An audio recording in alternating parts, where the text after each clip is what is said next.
Good morning, students. So, we were learning self management skills, and in self management skills, we were studying the point accountability. Okay, so in accountability, our next point was managing your own emotions. So, emotions always get in the way of rational interpretation of a situation. They usually prevent us from working towards the best or most constructive solutions. All of you agree with this point or not? Because whenever you are in any type of situation, emotion always get the way in the way means emotion always come in our way. How? It prevent us from working towards the best means अगर हम अपना अच्छा काम करने जा रहे हैं but अगर हम कई बार मेंटली इमोशनल हो जाते हैं so it will prevent you from doing that work और any most constructive solutions.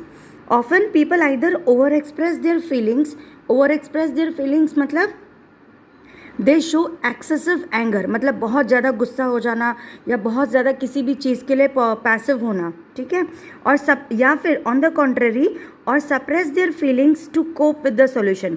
To suppress their feelings मतलब अपनी फीलिंग्स को दबा देना ताकि उस सिचुएशन से हम ईजिली कोप अप कर सकें. ठीक है. However, different circumstances require different emotional reactions and expressions. All of you agree? जैसे जैसे सिचुएशन हमारी होती है लाइफ में अकॉर्डिंग टू द सिचुएशन हमें क्या डिफरेंट इमोशनल रिएक्शन और एक्सप्रेशन यूज फेस करने पड़ते हैं. So although it is essential to allow yourself to experience and acknowledge your emotions. It is even more important not to act on your emotions instantly. Means whenever you are facing any situation, instantly मतलब immediately you should never express your emotions or you should never act on your emotions. Give yourself time to regain your composure before you act. Although emotions may seem like a natural and uncomfortable phenomenon, because इसको natural बोल सकते हैं ना कि नहीं. सी अगर कोई situation ऐसी आती है so you will say ma'am how to control our emotions. Definitely students it is not possible because emotions seem like naturally. Emotions how do they come in our situation. Emotions appear naturally मतलब अपने आप हमें कि देखो कोई ऐसी situation होती है जिसमें हमें अपने आप रोना आ जाता है. We feel like crying and we feel means sometimes we get very much anger on a particular topic. Okay, so they may seem like a natural and uncontrollable phenomenon. Means we cannot control our emotions at times. However, you can apply reason to change how you feel in a situation. Definitely आप reasons ले सकते हो अपनी situation में कि how you are reacting and thereby manage your actions and reactions in a challenging situation.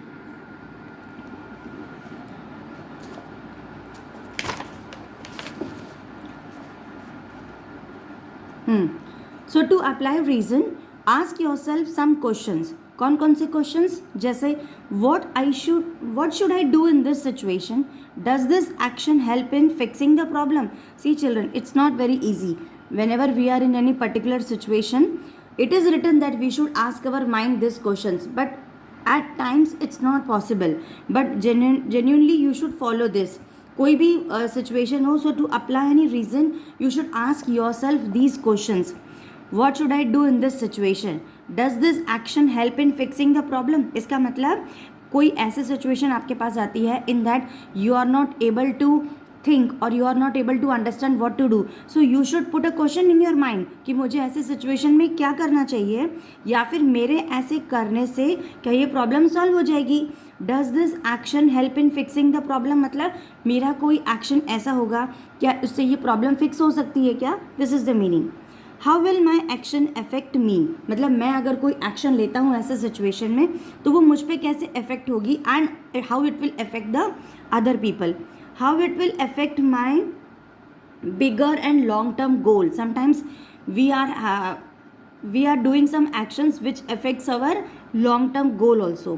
Then next question you should put in your mind is what are the alternative actions I can take that will actually help better than this situation. Means कोई ऐसे situation, suppose you come across ऐसे situation, in that case first of all you should think कि इस action के अलावा और कौन सा ऑल्टरनेट मतलब इसके अलावा मैं क्या कर सकता हूँ जिससे मेरी सिचुएशन और ज़्यादा बेटर हो सकती है. ठीक है. Can I talk to someone who can guide me or help me through this problem. So these questions you should apply to your mind. Now, coping with distress. Unforeseen and unfortunate events like illness.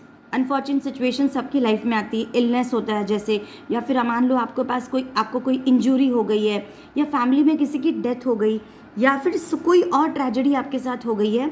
Okay, some other tragic event may happen in your life. सबकी life में देखो कुछ ना कुछ tragedy होती है. So it may have a significant impact on your emotional and physical wellbeing.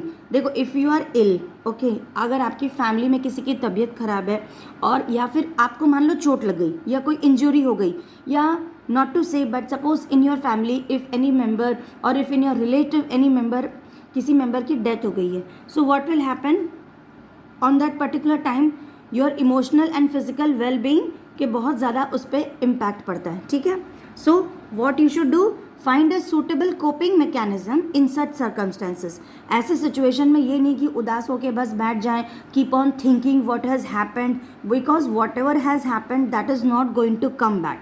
So in on the contrary आपको ये सोचना है कि ऐसा कौन सा मैं मैकेनिज्म यूज़ करूँ ताकि ऐसे सिचुएशन से हम बाहर निकल जाएं. Like surround your self with people. In that case आपको क्या करना चाहिए, you should surround your self with people who can provide you with the required emotional and practical support. आपको ऐसे सिचुएशन में ऐसे लोगों के साथ में रहना चाहिए जो आपको इमोशनल और practical support they. Count your blessings in life. Distract your self with pleasant things.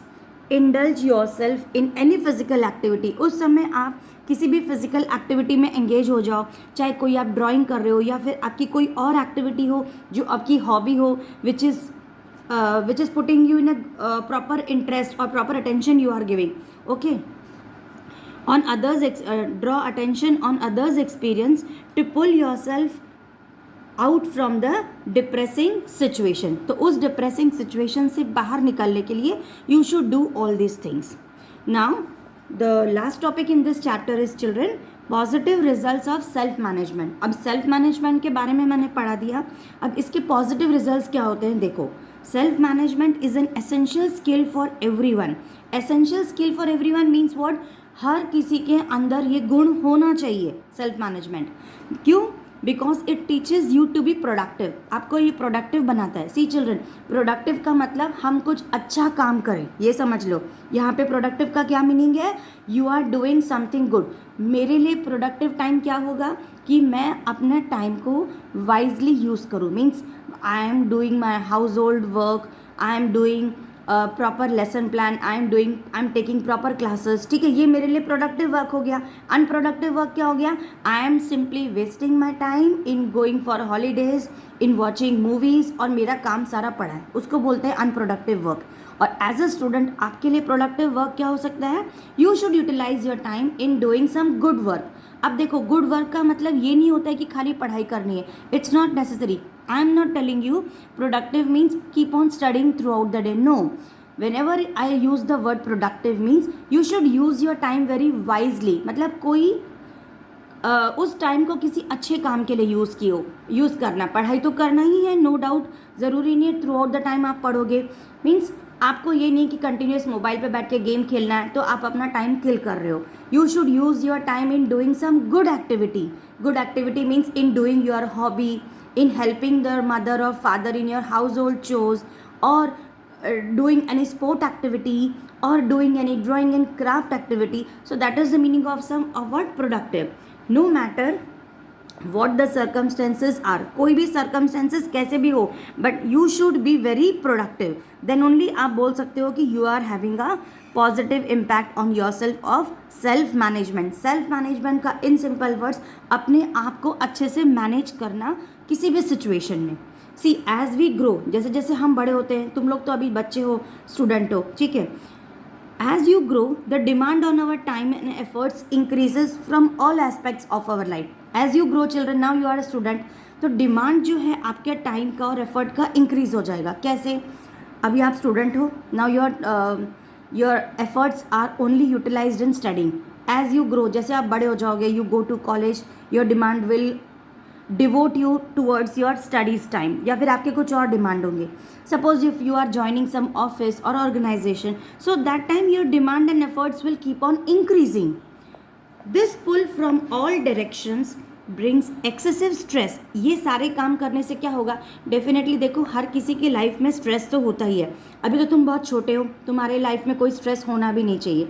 जैसे जैसे बड़े हो जाओगे, कुछ बच्चे बोलेंगे मैम हमको पढ़ाई का स्ट्रेस है, कुछ बच्चे बोलेंगे, देखो हर किसी की फैमिली में सब कुछ नॉर्मल नहीं होता. मैनी टाइम्स व्हाट हैपन्स, हमें लगता है कि हम तो अपना पढ़ाई कर रहे हैं, बट फैमिली डिस्टर्बेंसेस बहुत ज़्यादा होती है, फैमिली में फाइनेंशियल प्रॉब्लम्स बहुत ज़्यादा होती है किसी की फैमिली में. तो उन सब बातों का भी हर बच्चे के माइंड में स्ट्रेस होता है. मम्मी पापा के बीच में लड़ाई होती है, या फिर they are having some financial crisis, या फिर कोई और किसी दोस्तों के साथ लड़ाई हो गई तो उसका भी स्ट्रेस हो सकता है ना. So this type of stress brings excessive stress and confusion in your minds. तो इन सब चीज़ों से आपको अपने आप को अलग रखना है. So self management allows us to set our priorities. Self management हमें क्या अलाउ करता है, टू सेट योर प्रायोरिटीज़. ठीक है, जैसे कि मैंने बोला कि as I told you every one's life there is a lot of stress. As you grow, as I told you अभी आप छोटे हो, as and when you grow up आपकी डिमांड्स जो है आपकी इंक्रीज होगी, means your responsibility will also increase. So definitely your stress level will also increase. But what I am teaching you children, important point over here is, underline कर लो इसको, self management allows us to set our priorities. With self management आपको अपनी priorities को set up करना है. कैसे, and allocate time, time resources and efforts for activities according to the preferences that we have set. You should do those activities, those preference, you should give preference to those things जिसको आपने choose किया हो. Therefore it helps us to avoid unnecessary confusion. Delays मतलब आपके काम में delay करना, आपने कोई पढ़ाई करनी है, कोई प्रोजेक्ट करना है, उसमें डिले होना. ठीक है, the stress of pending task and guilt of not being able to attend to important issues. कोई आपके इंपॉर्टेंट इशूज़ है, अगर आप उसको नहीं अटेंड करोगे तो definitely you will have a guilt in your mind. So the practice of self management benefits you in the following 5 ways. अगर आप सेल्फ मैनेजमेंट बहुत अच्छे से प्रैक्टिस करते हो तो आपको लाइफ में कैसे हेल्पफुल है, just listen. First point is makes you more organized. Okay, it will make you what, more organized. See here also it is given importance of self management. What it will give, it will make you more organized. It will insist discipline in you. ठीक है, तो make you more organized मतलब already you know while planning your schedule like allotting time slots for your studies. आप लोग अपना कोई schedule तो बनाते होंगे ना कि दिन भर में मुझे क्या काम करना है, या एग्जाम टाइम में आप लोग अपना टाइम स्लॉट बनाते हो कि I have to study from this much time to this much time. ठीक है, रिलैक्सेशन ब्रेक्स आप लोग लेते हो and other essential activities. You learn the vital skill of organising and allocating all your resources. Instils discipline, आपके अंदर क्या होता है with self management, it will instill discipline in yourself.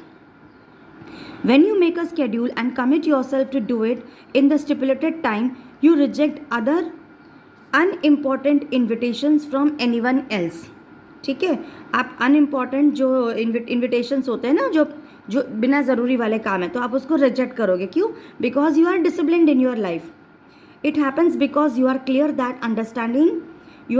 That understanding any unscheduled activity would mean cancelling the scheduled plan and failing to achieve the target. जैसे आपका time table schedule तैयार किया आपने for studies, 3 to 5 you have planned that you are going to devote for studies. In between your friends call you, are you coming to play or are you coming online? अब तो तुम लोग online खेलते हो सब कुछ. Are you coming to join me? Are you going to join me online? We are going to play this much time. Suppose आपने अगर उसको हाँ बोल दिया तो what is going to happen? मतलब आपके अंदर डिसिप्लिन नहीं है. You are not instilling discipline in yourself because whatever schedule you have planned for that particular time, you will need to cancel that plan and you will fail to achieve your target. Next point is helps in attaining the goals. मतलब self management के next positive effect क्या होगा आपकी life में? It will help you in attaining the goals. Definitely if you make a schedule for exams and follow it in a disciplined way, you will be able to prepare for your exams and attain your self goals.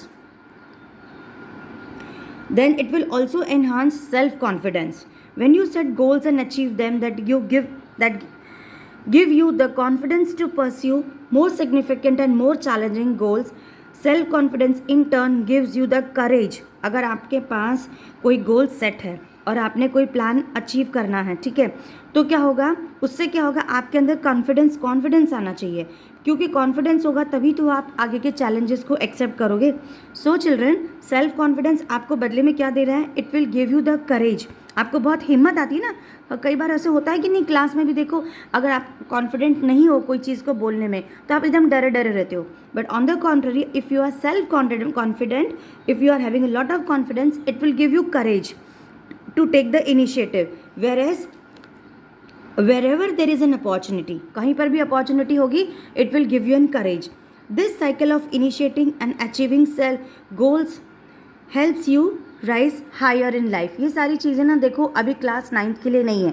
All these things are useful for you in your future life also. तो जो बच्चे इन सब बातों को आज ही समझ लेंगे उनके लिए बहुत अच्छा होगा. कुछ स्टूडेंट्स हैं जो ये सब बकवास सोच के खाली अवॉइड कर रहे हैं, ना वीडियोस देखते हैं, ना चैप्टर रीडिंग करते हैं. They must be thinking what boring topic is this, क्यों हम लोग ये सब पढ़ें, इन सब का हमारी पढ़ाई से क्या लेना देना है. I know many of you are having a question in this mind, but see students, those students are really understanding ये सब हमारे बुक्स में क्यों इंक्लूड किया है, because so that you should develop these skills at this age itself only. तभी आप life में आगे जाकर सक्सेसफुल रहोगे. Understand this. Then last point is commands respect from others. When people around you,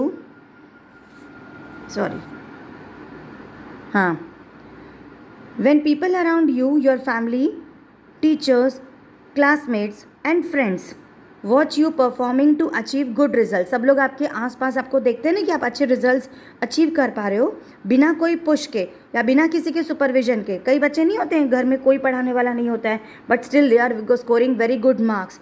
तो what will happen, they start respecting you. तो आपके आसपास के जो डेफिनेटली देखो टीचर्स भी आपको रिस्पेक्ट करती है, your parents also start respecting you.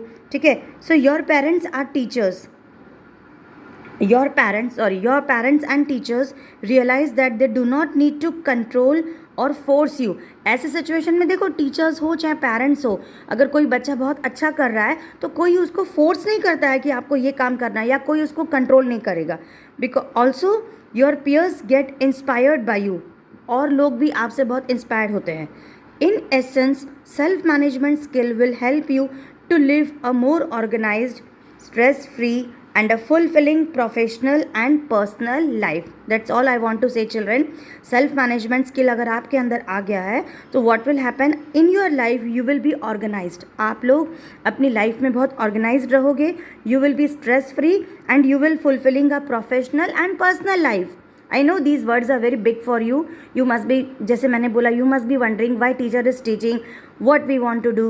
Let us enjoy our childhood. See children, you enjoy your childhood. I am not saying anything no.